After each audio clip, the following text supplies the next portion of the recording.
Right Reverend and Right Honourable, Her Majesty the Queen has asked me to come here in person to reassure you of her pledge to preserve and uphold the rights and privileges of the Church of Scotland.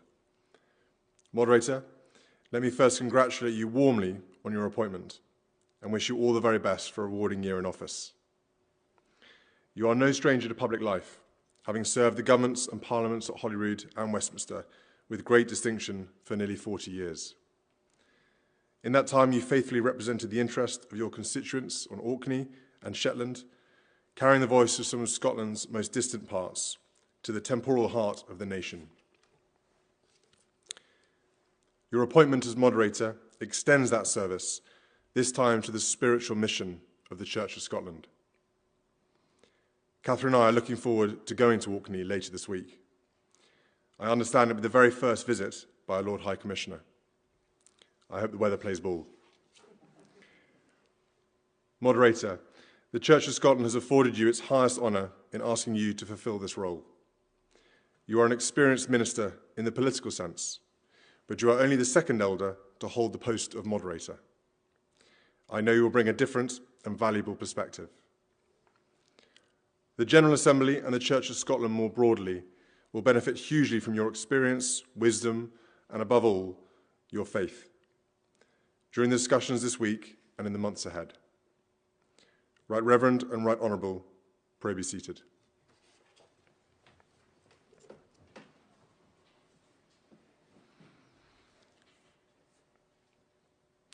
One day, it'll be my responsibility to swear my own oath to maintain and preserve the security and independence of the Church of Scotland. This convention signifies the mutual respect, tolerance, and understanding that has characterised the relationship between the Sovereign and the Kirk over the past 300 years. Her Majesty has always attached the greatest importance to the personal appointment of a Lord High Commissioner each year.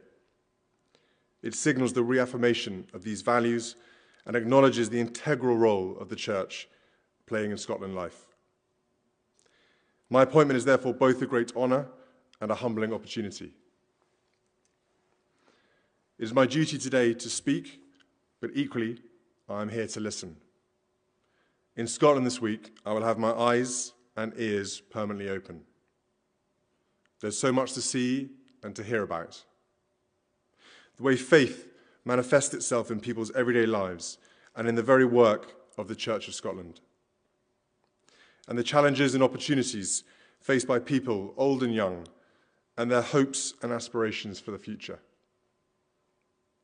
Over the next few days and in different parts of Scotland, I'll be keen to learn how people and organisations are tackling head-on some of the biggest problems of our time, including mental health, homelessness, and addiction.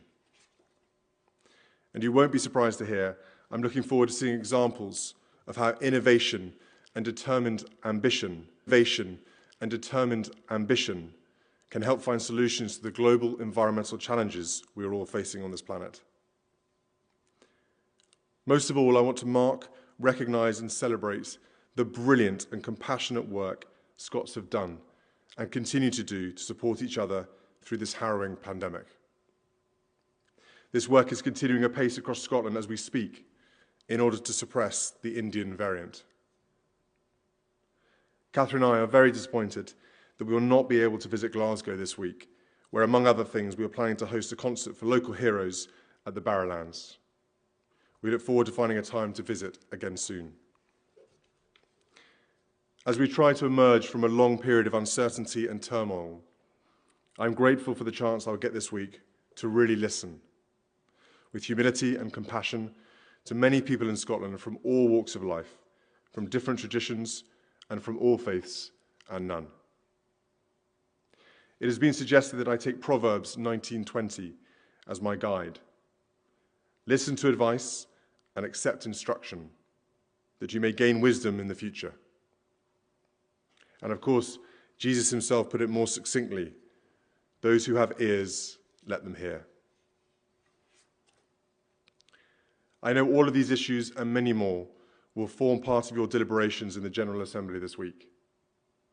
I wish you all the very best for these discussions, and I look forward to hearing your conclusions and sharing some of my own reflections during the closing ceremony.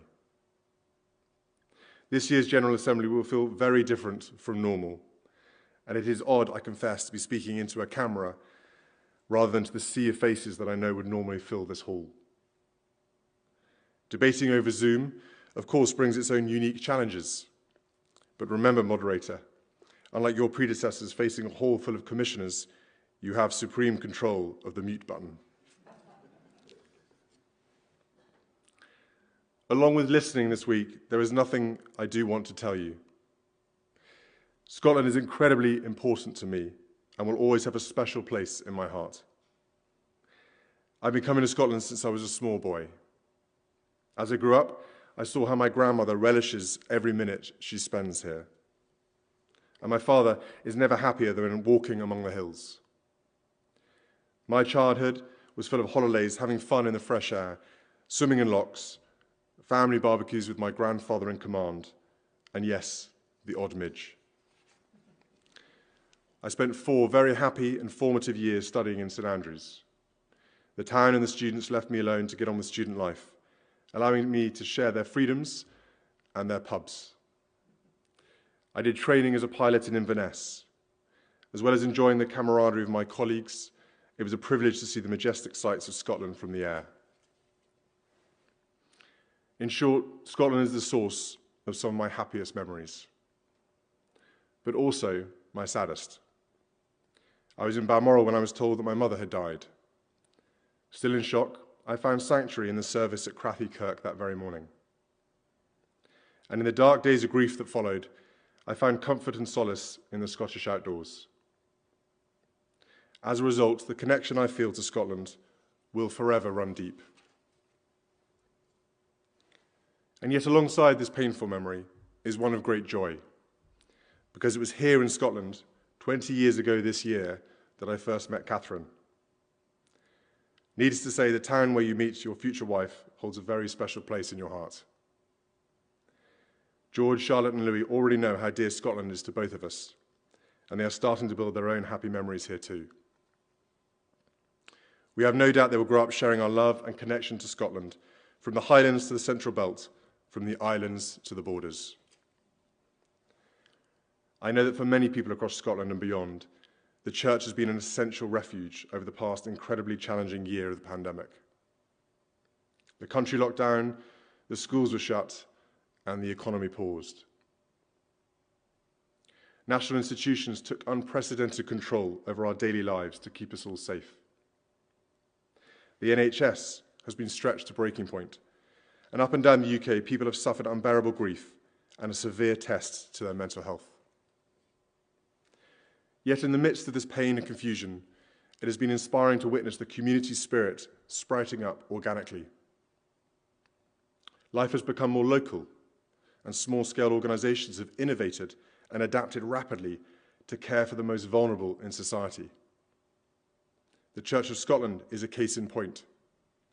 Shutting Kirk doors during Lent last March must have been heartbreaking. The natural way that ministers bring comfort and guidance to those in need was impossible. Yet local congregations, led by creative and determined ministers and members, found their own ways to continue worship and provide pastoral support online or by phone. You have reimagined yourselves, helping to reach out to those who need it the most, lightening the load of isolation and ensuring that people are safe and not forgotten. So although it might seem odd to say it, it's almost more fitting that the majority of people are joining the General Assembly this week via Zoom from the comfort of their living rooms and kitchens. Because that is where the church has truly come alive during the course of the pandemic. You have looked beyond the boundaries of your congregations to become agents of support and comfort to your wider community. You have drawn new members to online services from around the globe.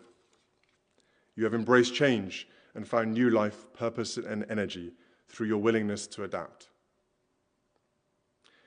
And I imagine some of us will have been reminded afresh that the true power of the church, and perhaps its future, lies not simply in the Kirk buildings we all love, but in the values of peace, healing, and love for thy neighbour that are very much alive in our parishes and communities. Right Reverend, in the name of Her Majesty, I now invite you to proceed with the business for which you are assembled, and may the guidance and blessing of Almighty God be with you.